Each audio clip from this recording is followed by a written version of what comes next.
Scott Wetzel is not for everyone. For instance, sane people who can easily tell right from wrong are strongly urged to change the channel. Doctors Radio declared listening to Scott Wetzel can be hazardous to your health and can cause sickness, strokes, or wanting to take long walks on short piers. Feelings of agitation, dizziness, depression, frustration, and cold sweats are common when listening to Scott. You can have a bad reaction, such as confusion, redness in the face, teeth clenching, fist pounding, wanting to put a fork in your eye, and feeling the need to throw your radio out the window. Listeners have also reported increased swearing, trouble sleeping, and a strong desire to gamble. Truckers and drivers are urged to stay away. Learn from Jack from Arkansas.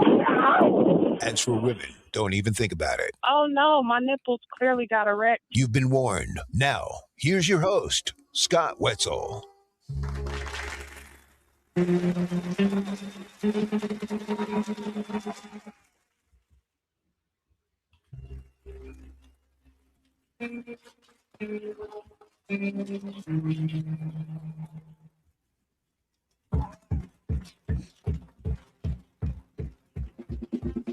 And welcome to the Scott Wetzel Show right here on a terrific Tuesday on FanstreamSports.com. FanstreamSports.com, the home of the Scott Wetzel Show, Monday through Friday, 2 to right around 4 o'clock or so, 3:30, 4 o'clock Eastern time. Sitting in for the next hour and a half or so, taking a look at the world of sports. You want to send a tweet, it is at Opposite Picks. That is OPPOSITE, Picks, P-I-C-K-S. Email me.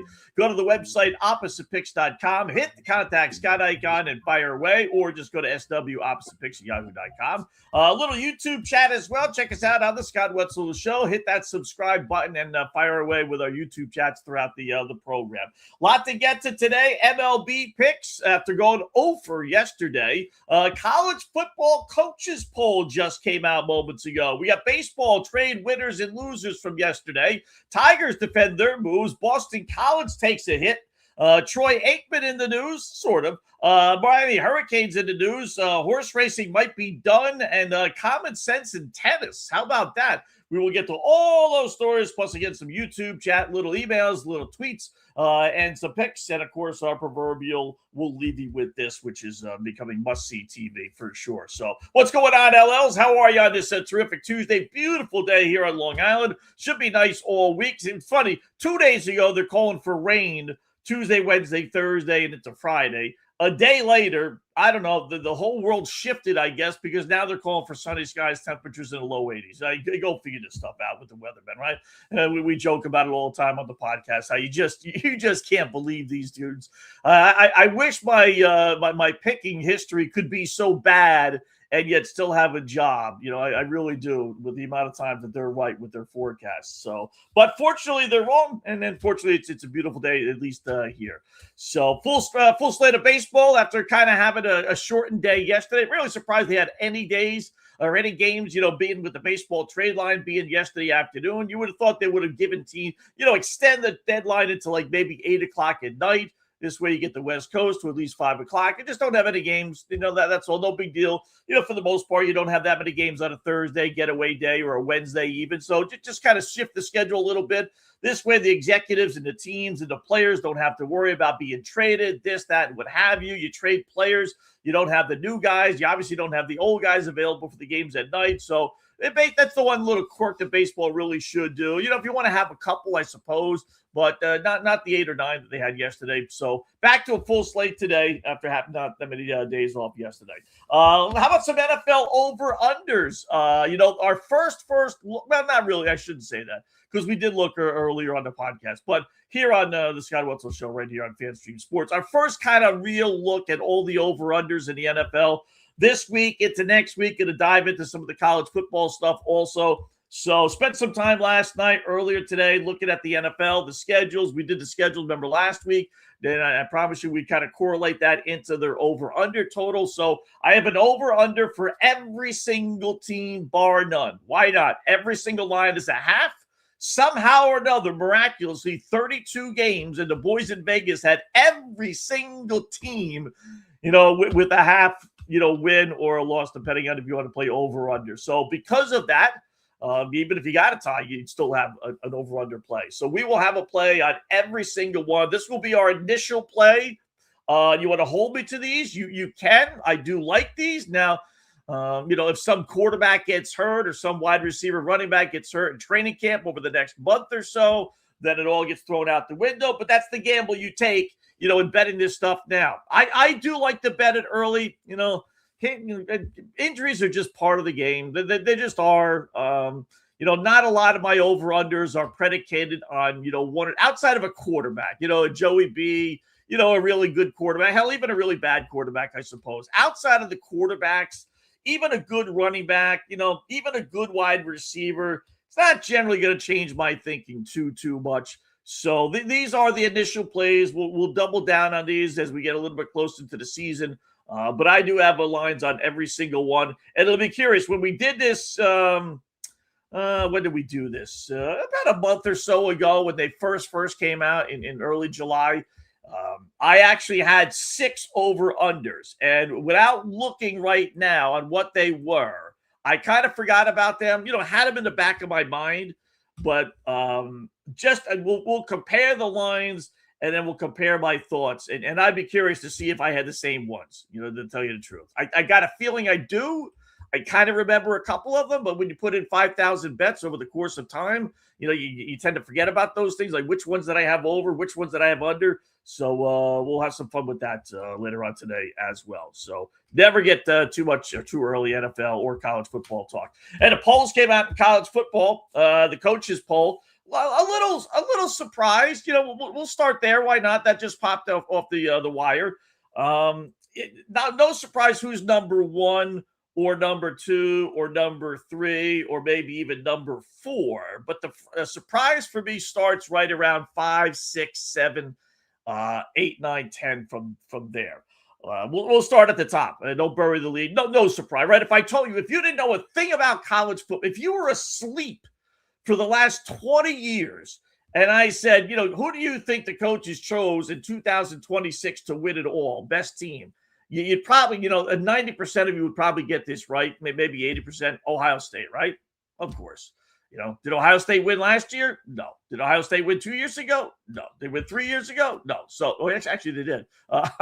But they are picked out of the, 70-plus coaches, 38. About half of them picked Ohio State to be the number 1 team. Now, it's curious to see how these things go. Do they think that means they're going to be the national champion or they're just the best team right now? Whatever the case, they are the number 1 team. No surprise there, right? I would have said that or predicted that as well. Oregon, number 2. 8 of the coaches picked Oregon, or 6 of the coaches, rather, picked Oregon, which is a little quirky thing, and we'll go over here in a second as far as the cumulative total. But no surprise, how good is the Big Ten going to be this year, right? Oregon and Ohio State 1 and 2. Georgia is number 3 with 7 first-place votes. So they actually got 1 more first-place vote than the second-place team, even though they're in 3rd place. Again, no surprise. They got some quarterback issues. They got to replace their quarterback, but, it's college football. These teams just reload. Texas is number 4 with only 2 first-place votes. Interesting, because the number 5 and the number 6 team got way more than Texas got. So it's kind of a feast or famine, I guess, with Texas, in that there's only a couple teams that think they're the number 1 team in the nation, but they clearly think they're higher than the other clubs that are behind them. So even that, with the goofy Manning, that's not Archie. That's not really that big of a surprise either, right? The first surprise for me is not necessarily how high they are, but actually how low they are, and that is Notre Dame. Notre Dame got 5 first-place votes, 2 more than Texas. Finished up with just two less points than Texas, but to get 3 more first-place votes and be behind Texas is kind of interesting. And everything I've read, they got a whole bunch of people coming back, including their quarterback, who made great strides last year. I would have, and I'm almost happy they are number 5. Just because, they have enough of a bullseye on them just being Notre Dame. They don't need to be number 1 or even number 2. I'll take being number 5. So they got 5 first-place votes, and they're 5th, which is interesting. I think they're better than Texas. I think they're better than Georgia.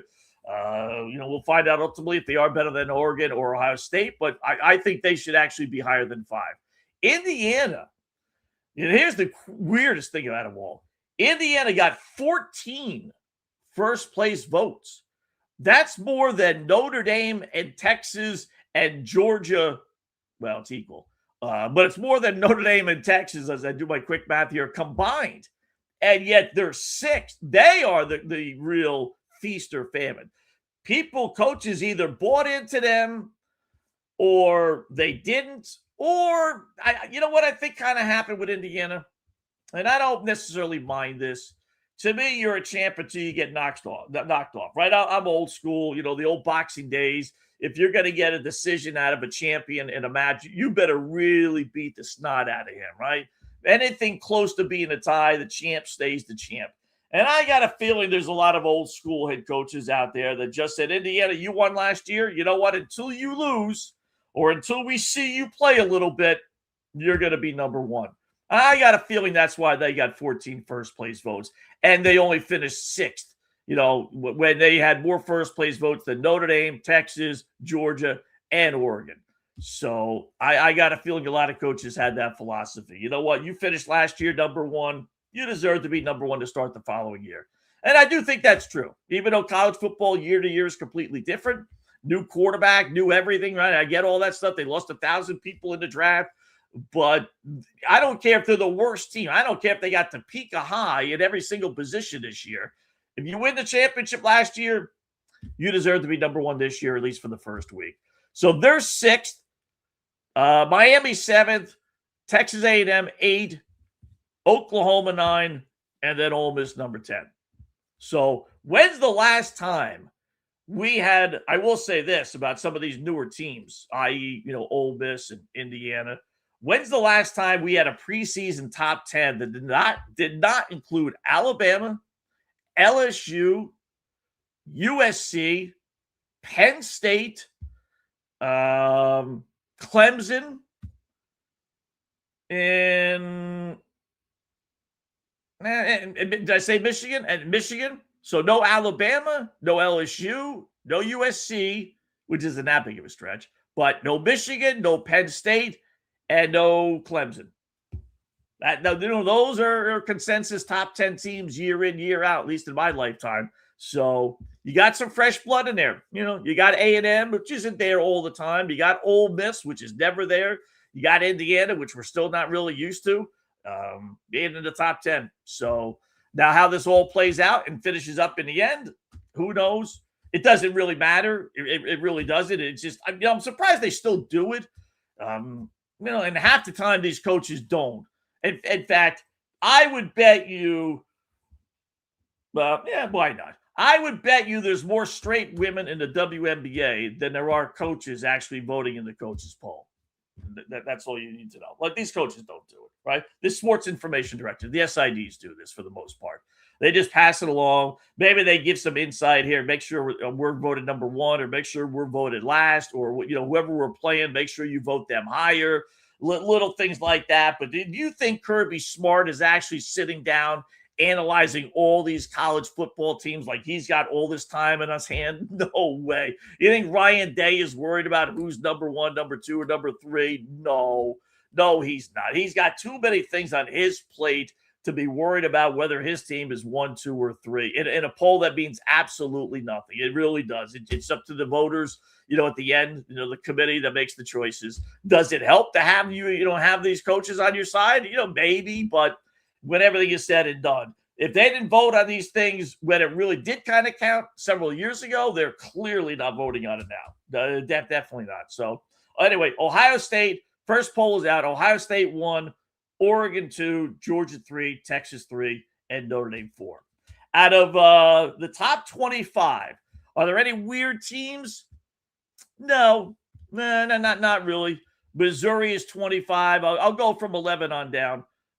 Ole Miss is 10. Alabama 11.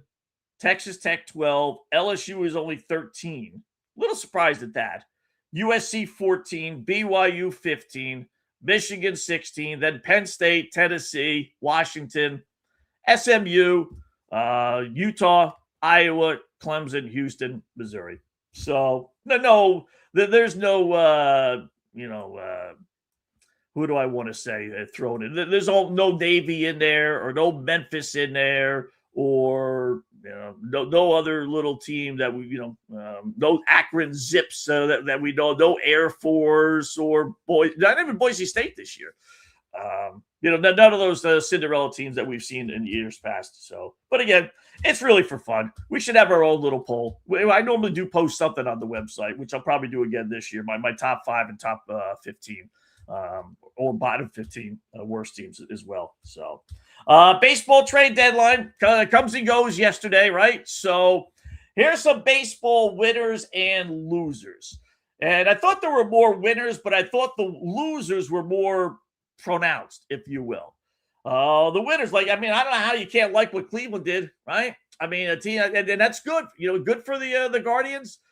They get the decent little outfitter Joe Adell from the LA Angels. Had 37 homers last year. He's having a down year this year with only 16, but that's still on pace for about 20 to 25 home runs. Angels with the fire sale yesterday, which we'll get to here in a second. So good for the Guards to pick him up. Get Foster Griffin from the Washington Nationals. Listen, I don't know. And again, we'll get to what Washington did here in a second. I'm not sure. He's a reclamation project that is really 30 plus years old. Just had this terrific and has a great season. Will be a free agent at the end of the year. So even if you're Cleveland and you're saying, well, this is just a 1-year blip, doesn't matter. You get him for the rest of this season into the postseason. If he does, great. If he doesn't, he walks away. If you want to re-sign him, go ahead. If you don't, then so be it. You got him for the rest of the year, which is kind of a screwed up year. So, but he's a terrific pitcher. He got 11 wins for a 500 baseball team. He was unbeatable this year for Washington. So I'm a little surprised with the Nationals. Then they get the Nathaniel Lowe, remember the former Devil Dog, 31 years old, 12 homers, bat 266, which again for 2026 really isn't that bad. So that they got 3 guys that they could pencil in, including the starting pitcher, but 3 guys that they're really going to use. I mean, that not just a backup or a reliever, that might get in there every once in a while. I mean, they got 2 guys that are going to be in the everyday lineup. And a starting pitcher that's clearly going to be at the top of the rotation. And, they gave up some prospects. Who knows? One thing I'll say about prospects, I don't believe any of it. I really don't. I told this story on the podcast before, and then when I was working over the 3-Letter Network. So we used to have a guy, Eddie, down in Port Charlotte. God bless Eddie, right? 70 plus, 80 years old. Used to go all the spring training games. And he sent me one year it's been a little while since we've been over there, about 6-7 years ago, right? And he sent me one of the Red Sox preseason books, and it listed all the prospects that they had, all the best prospects, single A, double A, triple A, right? And I remember opening up the book, and okay, let's read this. This will be fun. See who they got down the farm system. And I'm telling you, if there was one, there were 50 guys of all the greatest stats in the world. It's like a resume that they had a little column and then they had a paragraph or 2 on each player, right? And I'm telling you, they had 50 guys that you would have thought were going to be the next Carl Yastrzemski or Ted Williams. I mean, this guy was doing this in the minors and he was hitting this and he hit that, or he was pitching this or he was pitching that. I mean, you thought all these guys, like I said, were going to be the next Carl Yastrzemski or Cy Young. You're really like, oh my God, the farm system is loaded. I regret not holding on to that book to see how many really panned out. But the point is, they had literally about 50 guys. There were like 5 pages, 10 guys on a page of just the greatest prospect in the history of mankind. And obviously not all of them worked out. So that's why I say, you're not there. I don't care how closely you cover your team. You don't know. And I don't believe for a second that these teams really release their real ratings. Like I've seen on many of these trades, we'll use Cleveland here since we're talking Guardians, right? Oh, the Guardians gave up their number 3, their number 5, and their number 10 prospect. Well, who's making those rankings? MLB pipeline, where are they getting their information? Probably from the team itself. And I just don't believe the team is going to release that stuff. I don't. I think they promote guys that they know probably not really good. So we're going to bump them up the ladder. This way, if we want to make a trade, we could tell a team, hey, listen, you're getting our number 1, number 2, or number 3 prospect. When in reality, they know he's not going to pan out.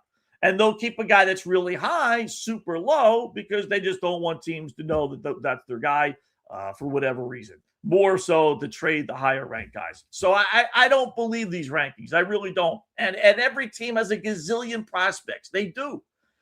Only the teams know if they're really quick or really have the attitude or the personality to persevere and be a major league player.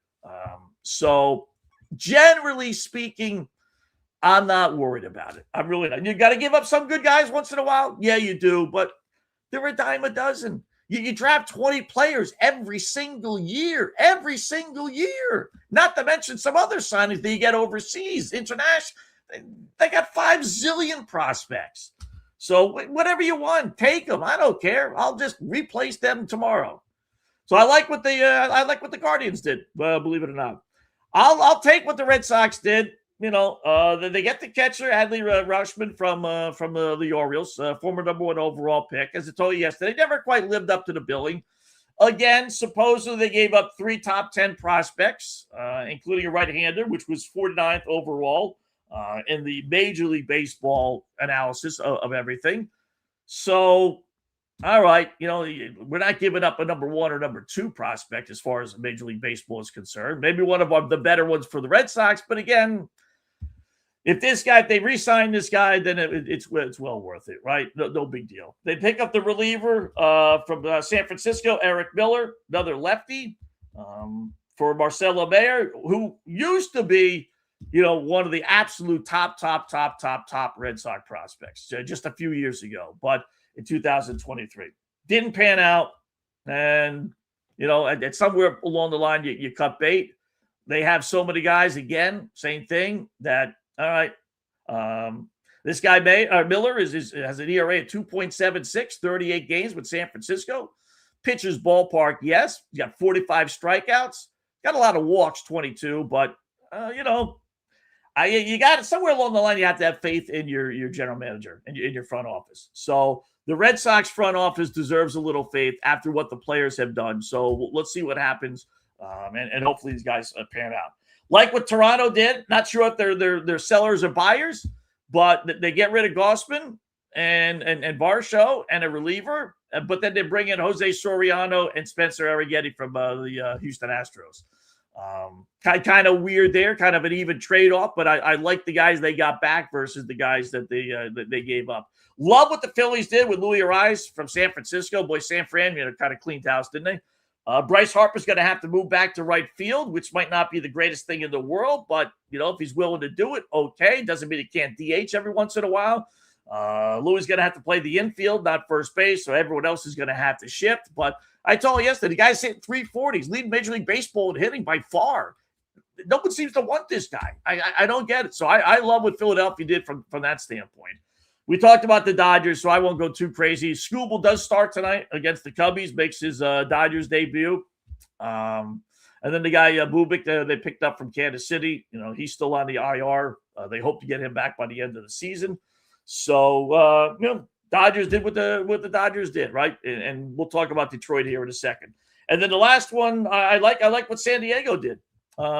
Get Casey Mize from Detroit for 2 prospects. All right, so the Tigers have cornered the market on prospects, right? So they're going to have the greatest, farm system in the history of baseball. Great. Go win your AAA and AA championships. And then they got Robbie Ray from San Francisco. So he's got an ERA of just over 1 in his last 8 starts. Got to be a free agent at the end of the year. Love picking up these guys because they want to continue to do well, cash that big fat paycheck at the end of the season. So, San Diego, teams that generally not necessarily don't, but teams in these spots generally don't make the moves. Like the Guardians are 500, game over 500. Yet they made moves that said win, win, win, win, win. Padres are 3 games over 500, 11 back. Yet they made moves that said win, win, win, win, win. With both those teams could have easily been sellers. I don't think necessarily getting in as a wild card is that enticing these days around Major League Baseball. So good to see those teams come through, and I like those moves. The loser, clearly the Detroit Tigers. You got prospects, mediocre prospects from the Dodgers we talked about yesterday. And who knows what they got for Casey Mize, but just who cares? You're not the Tampa Bay Devil Dogs. You're not the Florida Marlins or the Pittsburgh Pirates. I mean, you're the Detroit Tigers. Your owner is a billionaire, a Little Caesars owner. You got money to spend, and they act like they're just, poor. Here's their president, Scott Harris. And this is where we completely disagree. Here was his quote. They were asking him about, the people you got, and could you have waited a little bit longer and maybe get a little bit more? He says, players like Tariq Skubal, markets at the deadline for top players are just different than the rest of the market. So I understand the thinking, hey, you're supposed to wait until the very last second to get a deal, then pull a trigger at the very last second to maximize a return. He says that's not how markets work for top players.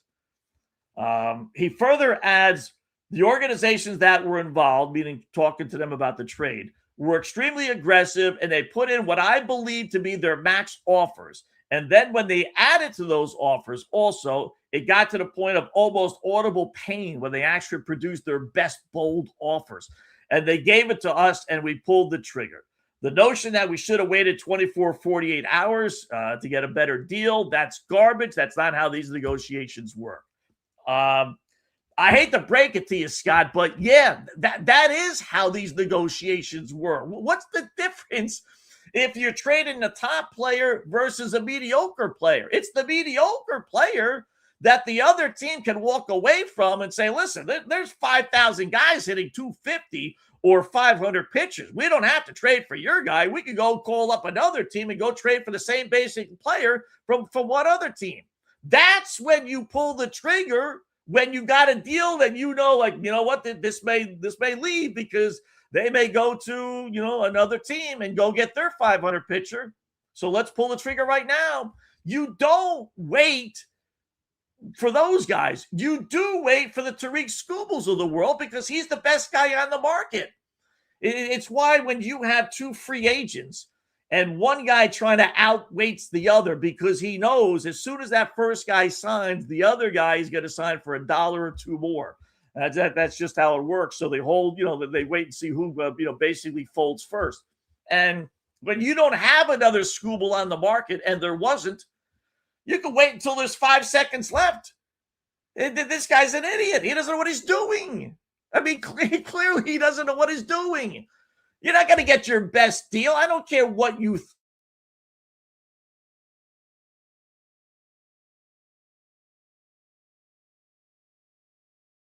giving you was garbage. And you got three mediocre prospects. One dude's 28 years old. Another guy is just way down the line. And you got really one dude. And as I told you yesterday, you could have held on to Skubal and got a first-round pick, a compensatory pick if you would have lost him at the end of the first round. So you should have been throwing that back in the faces of these other GMs. Instead, you're feeling sorry for them. Like you got some great. I would like to know what offers were so painful for these GMs. Oh, man, we got to give up our 20th prospect. Oh, and you want another prospect on top of that? Really? Oh, I can't do it there, Scott. Oh, I'd really love to. But I know we're talking about the guy who just won the Cy Young. But, man, I just can't give up my 15th best prospect. I mean, is that what you're doing? You got to get in a better field then, brother. I hate to tell you, you're not a good salesman. You got to be a great salesman to be a GM. If you can't get more than what they got, and you talk to several other teams, then you don't know what you're doing. You don't know how to play one team against the other. You're not a good salesperson. Why he's handling it, not the GM. Maybe he's the boss of everything, kind of like a Dave Dombrowski thing. But you got to get somebody in control of that. You got to tell your people, all right, we're trading Skubal. So I'm not going to get involved because I'm an idiot, so I don't have to talk to these people. I feel sorry for the other team. I want to help the other team out more than I want to help us out. So you guys handle it, and then let me know at the end of the day what's our best offer. That's how they should have done it. You don't trade a guy with a day and a half left when you're getting a lousy deal. I mean, it makes just no sense. It really does. It makes, if they're getting 1, 2, 3 top prospects from the Dodgers, and you're kind of afraid that, maybe the Dodgers will rethink things and change their mind, then you go ahead and bite, But when you got a day and a half left of the trade deadline and they're offering you garbage, it's stupid. Man, it's another example. We talk about this on the podcast all the time. You like to think people in higher positions of authority are smarter than you. They're not. They're not. Sometimes they're just too close to the situation. They need to take a step back and say, wow, you're right. I didn't have to make this move. What are we really giving up? I got a 28-year-old pitcher who's a lifetime minor leaguer. I got a guy who's ranked around 50th, and I got one halfway decent guy. That's it. Well, I don't need to, jump the gun for that deal.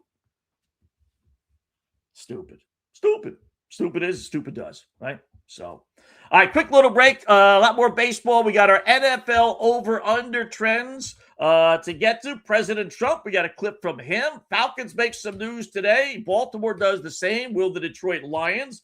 A little bit from Vince Young, a little bit from Troy Aikman as well. And again, our NFL over-under. All coming up just underway. Scott Wetzel Show right here on a Tuesday afternoon on FanStream Sports.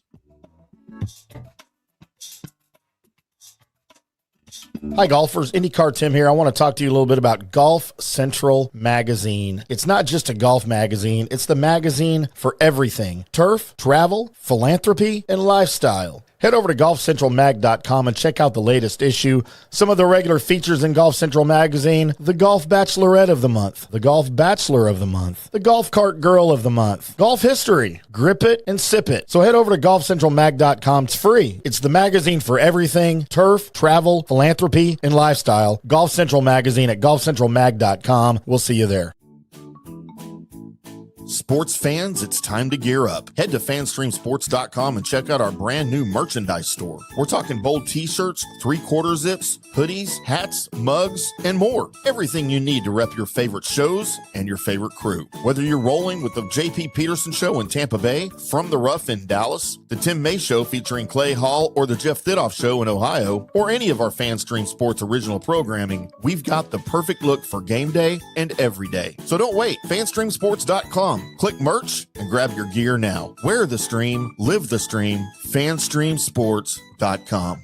Hey folks, let me tell you about Bay Area Modern Medical Center, a very different kind of approach to primary care. Personalized preventative medicine, not a one-pill-fits-all mentality. Christopher Lugo and his experienced medical staff are proactive in looking at issues before they become a problem, encouraging a healthy lifestyle with proper diet, supplements, and exercise to optimize your active lifestyle. Rather than the impersonal, rushed approach, you will be the only patient and will have our full attention. That's new. Getting old is inevitable, but feeling and looking old is avoidable. Bay Area Modern Medical Centers are experts in anti-aging regenerative medicine that optimizes your body's performance in many areas. So call for an appointment to get started on a journey back to full health and a happy life with a new, modern way of healthcare. Call 844-977-3477 or go to BAMMC.com. That's 844-977-3477 or BAMMC.com. Today's show is brought to you by Tomstown, a premier craft distillery based in Kansas City, Missouri. Discover their award-winning lineup, including double oaked bourbon, botanical gin, and double grain vodka. Named the best craft vodka by the readers of USA Today. Available for online delivery in 40 states. Visit toms-town.com or their Kansas City distillery to explore more. Elevate your game with Tomstown, where history meets innovation. Please enjoy responsibly. Orion Golf Management Solutions. Orion Management Solutions has tailored its service packages just like it tailors its approach to customers. Some owners need more supervision, while others need periodic assessment of their short-term and long-term strategies and programs. Orion can be called in to develop a business plan with the existing staff, or we can assist with the daily management of a facility or event. Either way, we make sure the client is satisfied and understands the direction the facility needs to go in order to achieve the owner's goals. Orion Management Solutions can help with owner assistance service solutions, daily course management, business plan development, monthly operations, or as-needed consulting services. Whatever your need, Orion Golf Management Solutions can help. Check out oriongolf.com. Let's go! Right now, back to the show on FanStream Sports.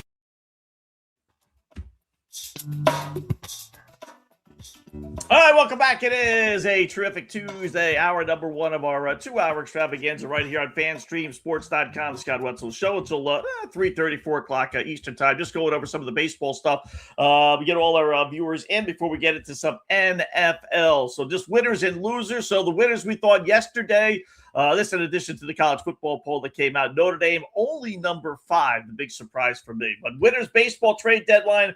It is amazing, I will say, how baseball gets completely over. As the days go by and we get closer and closer, we got our first preseason game, the Hall of Fame game coming up here. It's like a transformation of how football just takes over.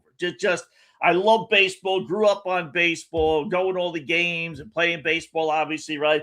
But it is kind of sad how football just overwhelms everything, just absolutely everything. But I've always said baseball should be getting ready to start their postseason.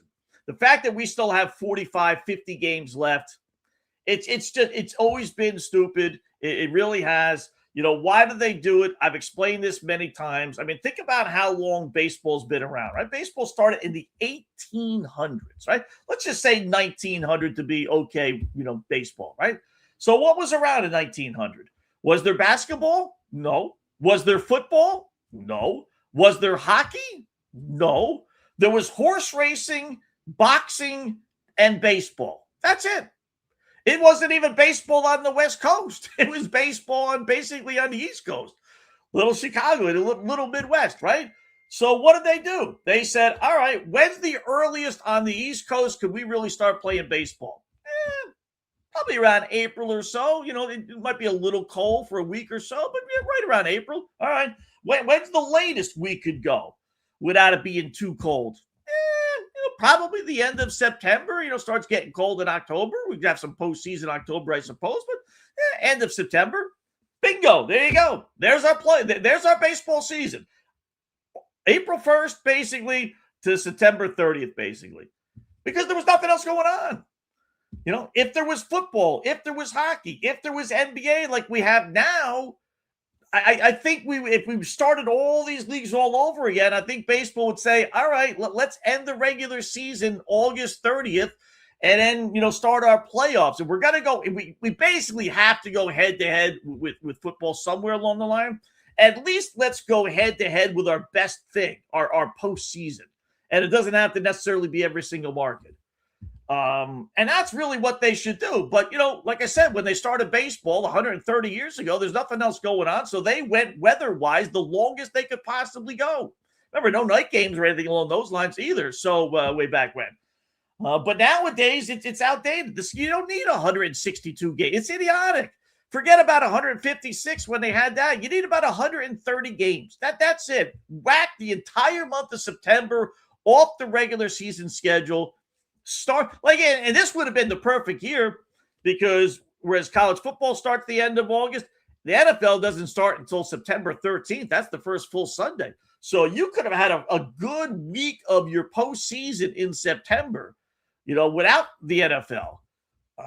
But knowing you have, like I said, 50 or so games left, the season is way too long, just way too long. So what got me into that? I don't know. I forget. So anyway, we're talking a little baseball, but I know the phone lines, as they used to say, would light up if we start talking NFL. But baseball, even trade deadlines, whatever.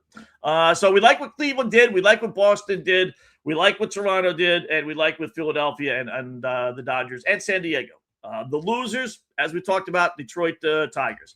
Also lost yesterday, even though it wasn't necessarily because of a trade they made. It's because of a trade they didn't make. And that's the Milwaukee Brewers, man. So disappointed.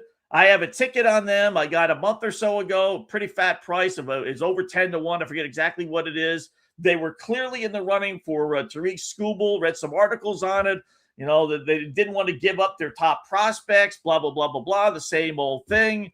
And instead, they get Dustin May from the Cardinals. He sucks. And JoJo Romero, a reliever, he's not even playing. He's got issues. He had an appendectomy. They don't know when he's going to come back for a few more weeks. So you did nothing. Not only didn't you get Skubal went to the team you're going to be battling theoretically to get into the World Series. It was a double loss. Really disappointed.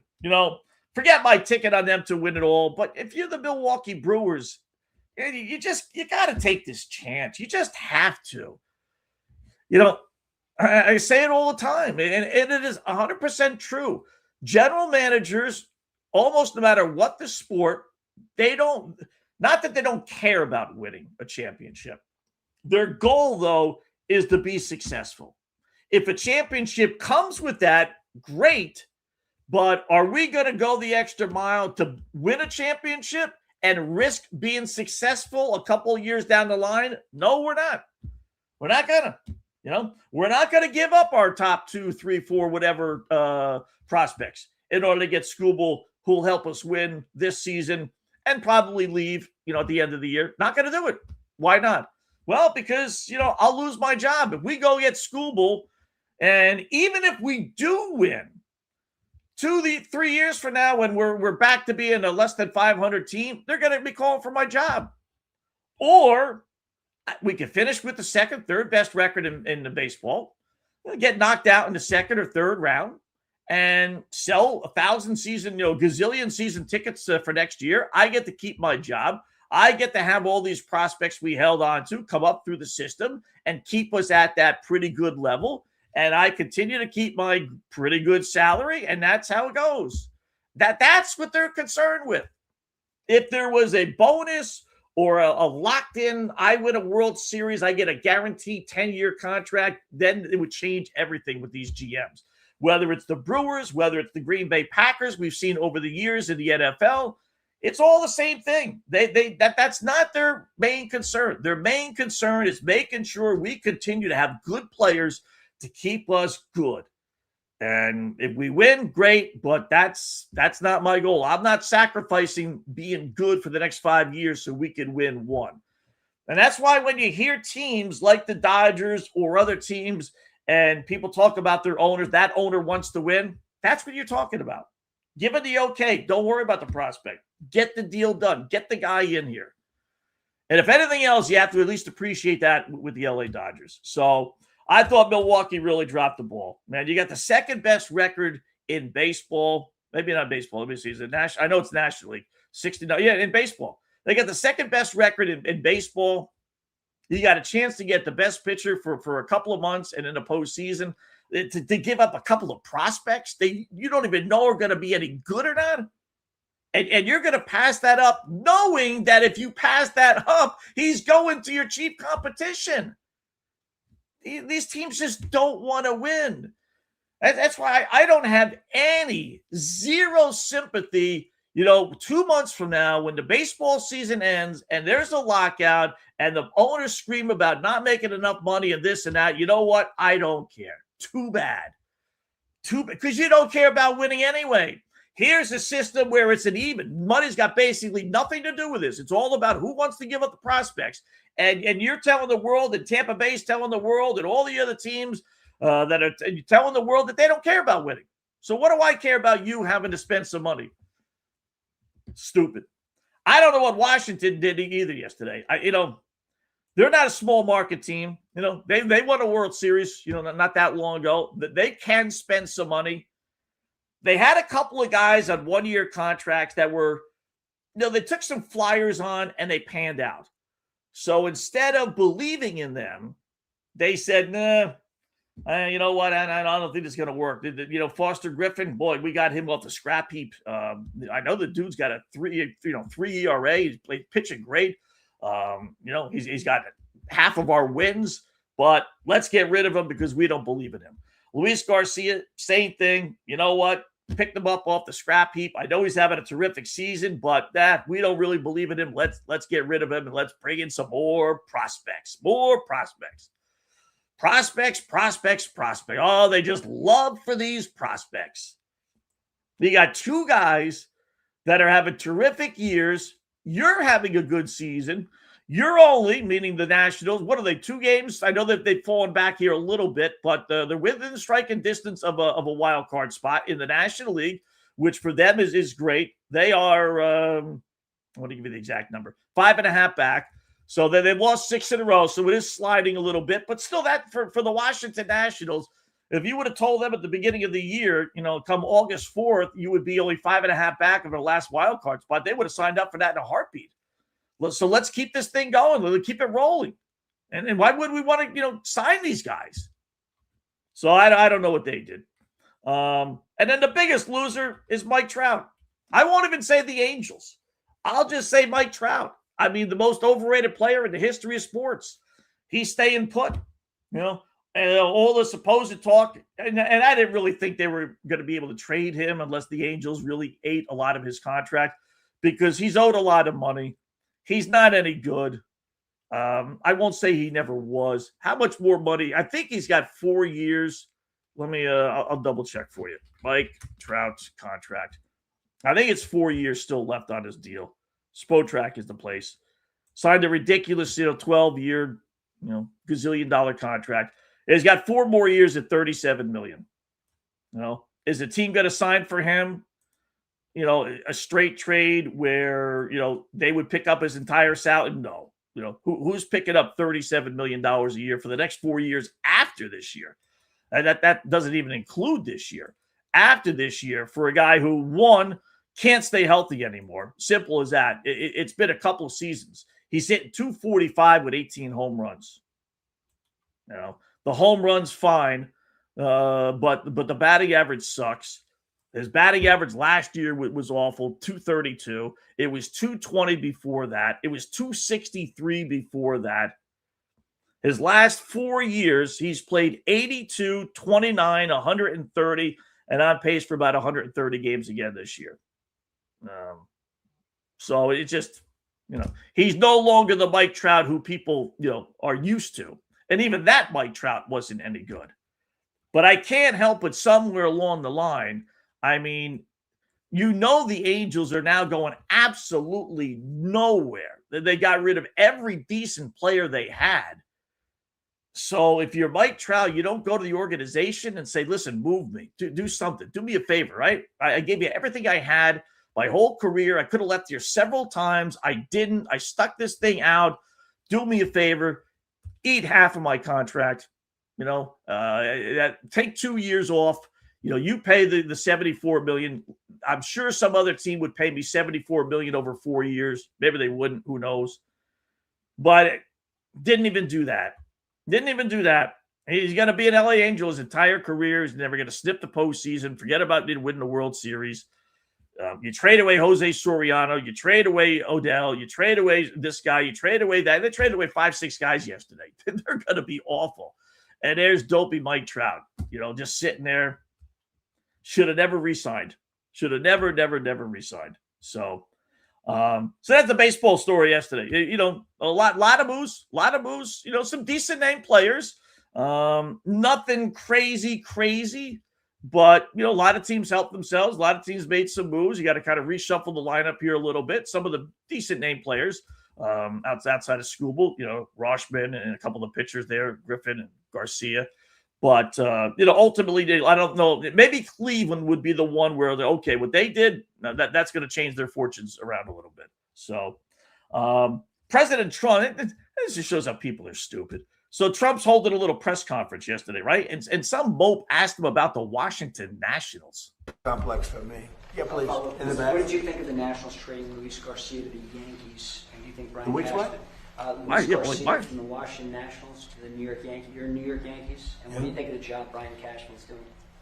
Well, I've known Brian Cashman for a long time. Look, he's done a good job. I think Randy Levine is great. He's a great executive. And by the way, the NIL or whatever it is. This is why I want to play it. Is very close to getting solved, college sports. Really? And Randy Levine and Nick Saban and a whole group of people have done an unbelievable job. That was a case that should have been appealed by the NCAA, and they never appealed it. Yeah, there you go. That's why I wanted to play that. Well, 2 reasons why. One, you're holding a press conference with the President of the United States. We got wars all over the world. We're paying $5 a gallon for gasoline, and you're going to ask him about a dopey Washington Nationals Luis Garcia trade? Really? It's kind of like, when people ask you, that goofy little question, if you could have dinner with 3 people, who would it be, dead or alive, right? You got a chance to ask the President of the United States any question. What's it going to be? You got to ask about Iran. You got to ask about Iraq, Israel, prices, Clinton, Biden, Obama, whatever. What are you going to ask? Can I ask him about the Luis Garcia Nationals trade to the Yankees? What are you, a dope? I mean, you got the president at your disposal, and he gave him an out, which was a good thing, because I don't know what he would have responded to Luis Garcia, because I highly, highly doubt he knows who Luis Garcia is, and I don't blame him, right? Most baseball fans don't. But then he gave an out with the Cashman thing and the Yankees. So what an idiot. But anyway, the other thing he pointed out was the NIL stuff. Now, he said again that, well, I'll let you play it. We'll play it again. Yeah, please. In the back. About it. It's close to being resolved. I don't know about that. Luis Garcia from the Washington Nationals to the New York Yankees. And what do you think of the job Brian Cashman's doing? Well, I've known Brian Cashman for a long time. Look, he's done a good job. I think Randy Levine is great. He's a great executive. And by the way, the NIL or whatever it is very close to getting solved, college sports. And Randy Levine. All right. Pretty close to getting solved. And then he said later on, as we heard, that they should have appealed that. Bingo. Bingo, bingo, bingo. We brought this up yesterday with this female dopey judge who's just opening the Pandora's box to just troubles, typical female.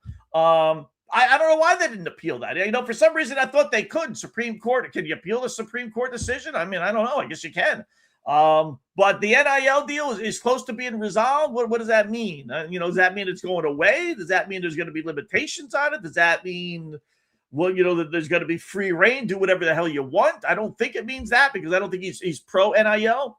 But, yeah, I mean, at least we got, as it turned out, the stupid question actually produced some from material for us. So maybe, just maybe the NIL stuff, it's not going away anytime soon, but at least we can have some limits on it. Just at least put some rules and regulations onto some of this stuff. Maybe that's what he's referring to. I don't know. Football-wise, NFL. So we got two signings today. One, Falcons running back B.J. Robinson gets a 3-year deal worth $75 million. Boy, just a couple of years ago, you could have made more money working overnights at 7-Eleven than you could as an NFL running back. But it's taken a couple of years, but they're going up. They are going up. $25 million a year. Saquon Barkley was the highest before this at $20.5 or so million a year. You got Jahmyr Gibbs, who, is him and Robinson both holding out. So he's, I'm thinking, like I said earlier, they both played, dare. Which one signs first? Now Robinson signs, hey, listen, $25 million a year for 3 years, $51 million guaranteed. Not bad, right? I guarantee, absolutely, you mark it down right now on a Tuesday at 2:53 p.m. Jahmyr Gibbs will sign for more money than $75 million. Or we'll get more guaranteed money, which is $51 million.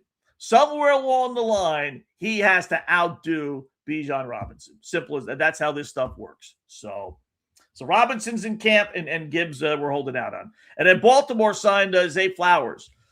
This is not a bad contract. Look, this is how it should be, right? Because as I told you, Gibbs is going to set the market again. There's no two ways about it. I have no doubt about that.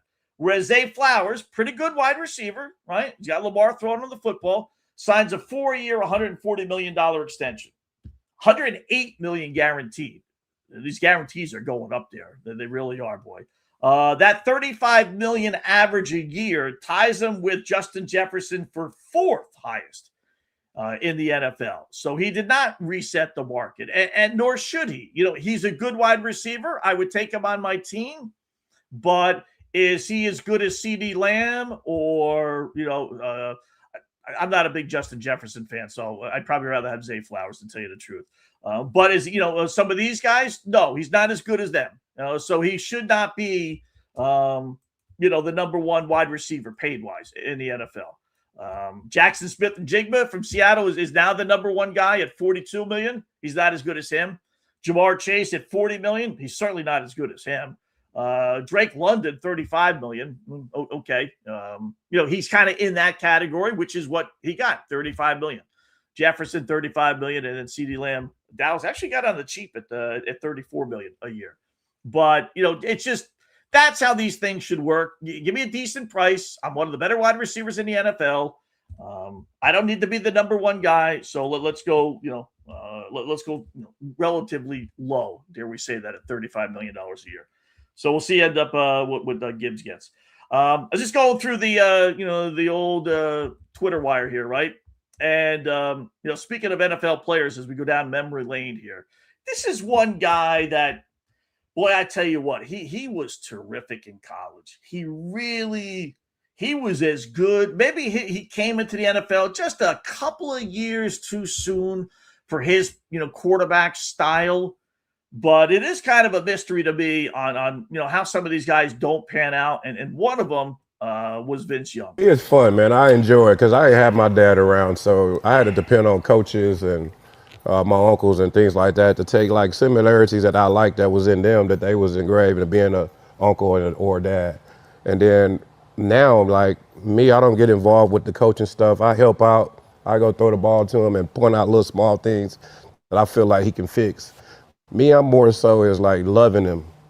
Man, I'm proud of you, son. Like, I'm a fan. Like, everybody know at Kincaid, man, they know I'm the first one in the damn stand. Yeah. Ready to go. Like, shit, I'm finna watch my son, man. He took a 99-yard touchdown to the kickoff return back of the day. I'm like excited about it, you know what I'm saying? I'm just proud of him and my daughter, man. They good kids. Like TJ said, they have their ups and downs, man. And it's for us to be there. Like, TJ dad was there, you know what I mean? Like, I was like a kid that, damn, I want my dad around.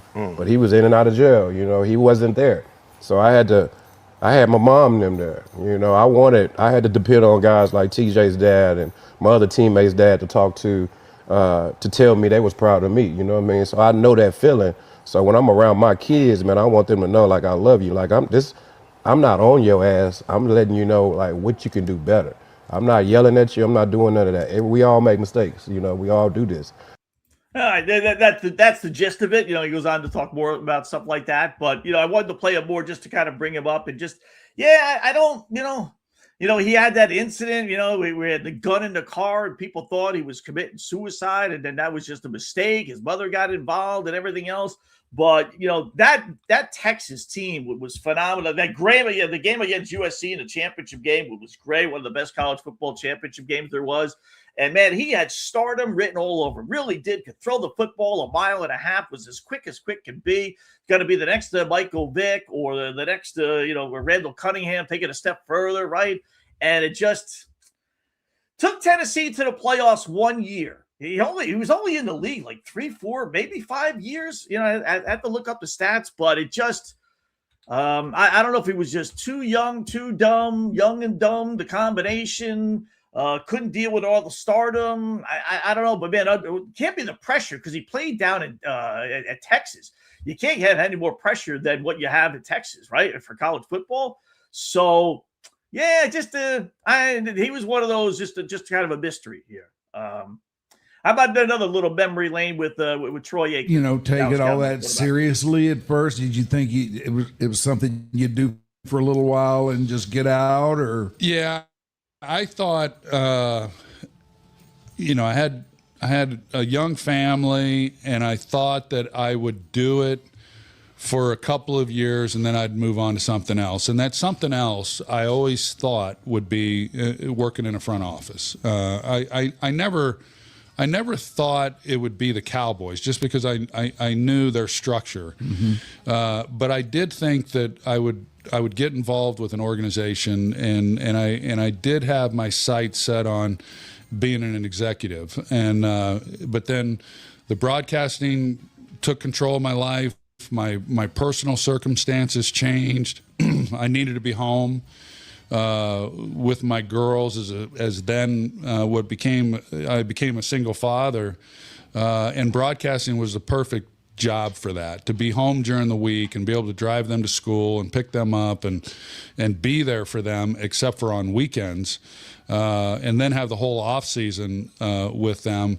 Then I knew, okay, well, I can't pursue this other thing until they get out of high school, which was going to be 10 years down the road. All right, so I play that just because he retired in 2000. I was working at One-on-One Sports / Sport News Radio at the time, right? And he came on board.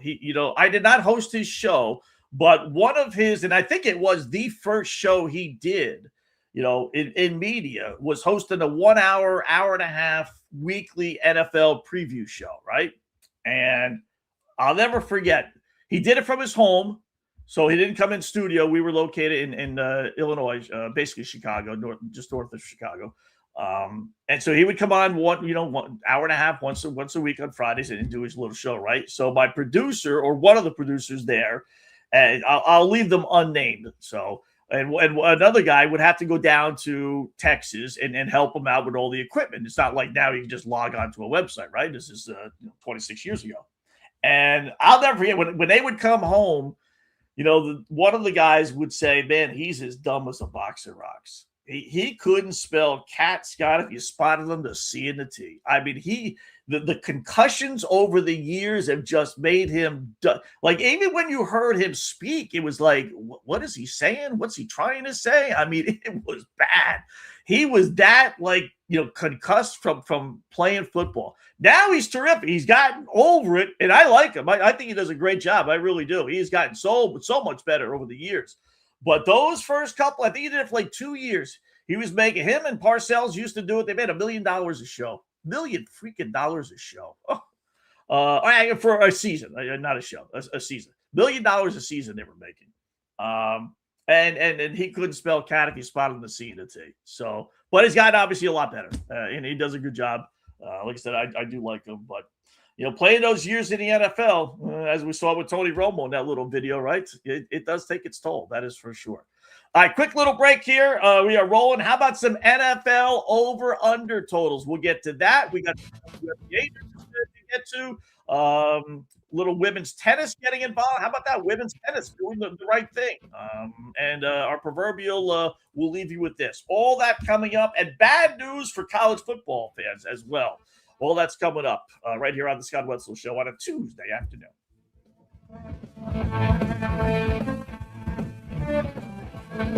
Hi, golfers. IndyCar Tim here. I want to talk to you a little bit about Golf Central Magazine. It's not just a golf magazine. It's the magazine for everything: turf, travel, philanthropy, and lifestyle. Head over to golfcentralmag.com and check out the latest issue. Some of the regular features in Golf Central Magazine: the Golf Bachelorette of the Month, the Golf Bachelor of the Month, the Golf Cart Girl of the Month, Golf History, Grip It and Sip It. So head over to golfcentralmag.com. It's free. It's the magazine for everything: turf, travel, philanthropy, and lifestyle. Golf Central Magazine at golfcentralmag.com. We'll see you there. Sports fans, it's time to gear up. Head to fanstreamsports.com and check out our brand new merchandise store. We're talking bold t-shirts, 3/4 zips, hoodies, hats, mugs, and more. Everything you need to rep your favorite shows and your favorite crew. Whether you're rolling with the J.P. Peterson Show in Tampa Bay, From the Rough in Dallas, the Tim May Show featuring Clay Hall, or the Jeff Thidoff Show in Ohio, or any of our FanStream Sports original programming, we've got the perfect look for game day and every day. So don't wait. fanstreamsports.com. Click merch and grab your gear now. Wear the stream, live the stream. fanstreamsports.com. Hey folks, let me tell you about Bay Area Modern Medical Center, a very different kind of approach to primary care. Personalized preventative medicine, not a one-pill-fits-all mentality. Christopher Lugo and his experienced medical staff are proactive in looking at issues before they become a problem, encouraging a healthy lifestyle with proper diet, supplements, and exercise to optimize your active lifestyle. Rather than the impersonal, rushed approach, you will be the only patient and will have our full attention. That's new. Getting old is inevitable, but feeling and looking old is avoidable. Bay Area Modern Medical Centers are experts in anti-aging regenerative medicine that optimizes your body's performance in many areas. So call for an appointment to get started on a journey back to full health and a happy life with a new, modern way of healthcare. Call 844-977-3477 or go to BAMMC.com. That's 844-977-3477 or BAMMC.com. Today's show is brought to you by Tomstown, a premier craft distillery based in Kansas City, Missouri. Discover their award-winning lineup, including double oaked bourbon, botanical gin, and double grain vodka. named the best craft vodka by the readers of USA Today. Available for online delivery in 40 states. Visit toms-town.com or their Kansas City distillery to explore more. Elevate your game with Tom's Town, where history meets innovation. Please enjoy responsibly. Orion Golf Management Solutions. Orion Management Solutions has tailored its service packages just like it tailors its approach to customers. Some owners need more supervision, while others need periodic assessment of their short-term and long-term strategies and programs. Orion can be called in to develop a business plan with the existing staff, or we can assist with the daily management of a facility or event. Either way, we make sure the client is satisfied and understands the direction the facility needs to go in order to achieve the owner's goals. Orion Management Solutions can help with owner assistance service solutions, daily course management, business plan development, monthly operations, or as-needed consulting services. Whatever your need, Orion Golf Management Solutions can help. Check out oriongolf.com. Let's go. Right now, back to the show on FanStream Sports.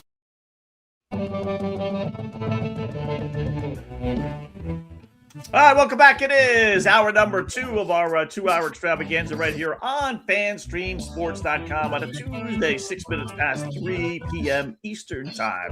A lot to get to still. Hour number 2, including NFL official look at some over-unders. We'll run down every single team. Every single one has a half. So you got to go over or under. Some we like a little bit more than others. We'll specify that. We got some tennis WNBA news. Of course, we got to have a WNBA rip every single day. Well, that's keeping them in the news, which for them is pretty darn good, right? Some sad news, not death sad news to start off hour number 2. We had the college football playoff, the coaches poll rather, come out week number 1. So they got Ohio State number 1. They got Indiana 6, Notre Dame 5. 2 teams ranked in the top 10. Wow, they're in the same state, Indiana. You think for sure they're going to be playing football, right? Somewhere along the line, especially now. They have so many more teams getting into the football playoffs. You don't have to worry about losses. And what does the New York Times report today? That Indiana, really yesterday, late last night, requested that the home-and-home series against Notre Dame be canceled.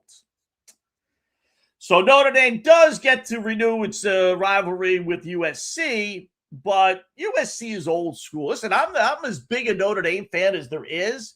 USC Notre Dame was never on the same level as, like, picking Ohio State, Michigan, Auburn, Alabama, hell, Clemson, South Carolina. I mean, it just wasn't, back in O.J. Simpson days, you want to go back 40 years ago? Yeah. But over the last, 10, 15 years, it was just another game on Notre Dame's schedule. It really wasn't that big a deal. So if you have a chance to face your in-state rival, Indiana, which is now a good football team, well, why would you want to cancel that, Indiana?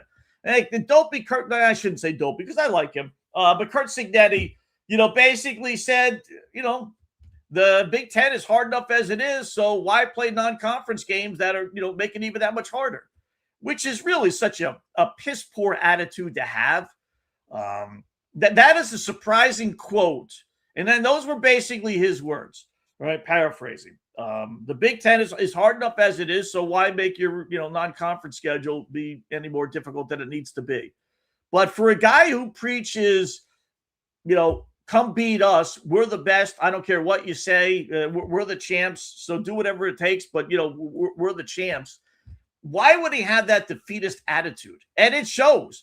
That he can sit there and say, well, whoever the GM puts on our, whoever the AD puts on our schedule, we're going to play. But don't think for a second that this guy doesn't have a major voice on who they're playing. I mean, look at their non-schedule this year. North Texas, Howard, and Western Kentucky. I mean, he was actually yesterday trying to make a case that those are good football teams. Are you serious, Coach? You're a national championship team. That might be a good schedule for Indiana football 5, 6, 7, 8 years ago, but not anymore. You've elevated this program. You past that now. Now you got to play the big boys, and that's his non-conference schedule. Next year, do they listen next year? They don't listen next year. But they're getting rid of all the good teams because he thinks the Big Ten is so great. Really? I mean, it's top heavy. You can make the case the Big Ten sucks. If you really want to go head to head, not take into account Ohio State and Oregon and Indiana are super, super, super good. But if you just wanted to play, there how many teams in the Big Ten now? 13 teams, 14 teams, whatever it is. And you played 14 teams out of the SEC, you would lose more than win. If you did the same thing in the Big 12, you would lose more than you would win. You'd probably win more in the ACC, but that's it. Out of the other, two conferences, you would lose more. The Big Ten is, I don't know what you're getting out of Penn State anymore. It could fall off the map. I kind of doubt it, but you never know without what's-his-face being there. Nebraska keeps on thinking they're the part of the Big Ten, but they haven't shown it on the football field. What's happening with Michigan? Don't know. USC is stuck in mud. UCLA stinks. Washington had their 15 minutes of fame. Ohio State, Minnesota, Northwestern, they all suck. Rutgers, Maryland. Where's the Big Ten being so great outside of the top 3, 4, 5 teams? So, as a Notre Dame fan, listen, I know their schedule is not great this year, but don't blame Notre Dame. They're trying. They're trying, but all these other teams are canceling. The importance of, playing 9 now conference games, they don't want to play, even though you can lose 2, maybe even 3 times now and get into a college football playoff spot. But these teams don't want to do it. It is amazing. Boston College, you see the story last night? They fired their radio basketball play-by-play duo. So what, Scott? Well, they've been there. One guy had been there 13 seasons. The other guy, 9 years. The one guy, Kevin Collins, who had been there 13 years, survived 3 head coaches and 5 athletic directors. I mean, it's basketball play-by-play. So what, right? So they fired the basketball coach last year. They bring in a new head coach, Luke Murray. He was an assistant last year at UConn. And you know how UConn is, right? Anal and goofy as they are with, Dan Hurley. So Murray apparently comes in and says everything to do with last year's team and last year's coach, last year's regime, out the window they go. All right, we'll fire the assistants and we'll fire the ball boys and then we'll fire the statisticians, I suppose, coach, if you want. But okay, we cleaned house. You're all set. Well, what about the broadcast announcers? Well, they're radio broad. Well, who cares? What do you care about that? Fire them also. Why? Because they were here last year. Yeah, but they had nothing to do with the program. Fire them anyway. Get rid of them. So they did. Now, the AD, Blake James, now I got my Boston College shirt on. My daughter went there. So, said the decision to not renew the contracts of our men's basketball radio announcers was made by Boston College athletics administrators in consultation with our MMR partner, the one that broadcasts the games. Yeah, okay. Nobody believes that. After 13 years, you decided this guy isn't any good as a broadcaster anymore? Really? Boy, what a bad look. What an awful look for this. Well, why would you do that if you're the new head coach? Really? Like the broadcasters are going to make a difference on how well you play or how well you coach? Well, you want to get rid of assistants? Okay. You want to get rid of some statisticians for some dopey reason? Okay. But to get rid of the broadcasters? Why would you bring that bad look upon yourself? That's got all the earmarks of a head coach who's a head coach for the first time and just thinks he's going to be able to run things like Danny Hurley does. That's just wrong, right? Maybe just an industry thing, but these guys, I don't know how much money they're making. They're probably not full-time jobs, right? Typical, job in the radio industry. Been there for over 10 years, 13 years, and you come in as a head coach and you have the ability to fire these guys. Like the school can't just say no. How about the school just putting their foot down saying, no, coach, you know what? You want to bring in your own assistant coaches? You want to bring your own statisticians? You want to bring your own whatever? Go ahead, but you're not firing the broadcast team. Sorry. Unless they, said something or did something stupid, but I don't think that really was the case. So pretty weak. Really, that's pretty weak. When you see and hear stuff like that, right? Doesn't make any sense. Really doesn't. All right, how about some NFL? Oh, actually, you know what? One more thing. We'll get the NFL thing. One more. We got to get our WNBA stuff out of the way. So,